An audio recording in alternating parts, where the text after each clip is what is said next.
Tired of selfies that look nothing like you? Feeling confused about the iPhone's mirror selfie feature? Don't worry, we have got you covered.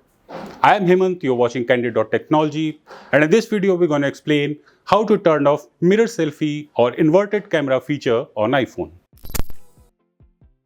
To turn off inverted image or mirror selfies on iPhone, head to Settings, then scroll down,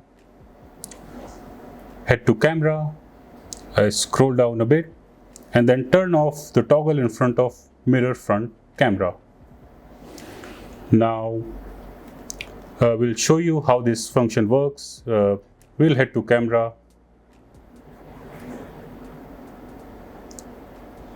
and as you can see, this photo is mirrored and this photo has been taken with the mirror feature off. You can easily see the difference in camera angles, indicating that the functionality has been turned off. If you like this video, consider subscribing, press the bell icon, give us a thumbs up and tell us in the comments what are the videos you want us to make. To know more about tech, visit our website Candid.Technology, follow us on social media, and this is me, Hemant, signing off.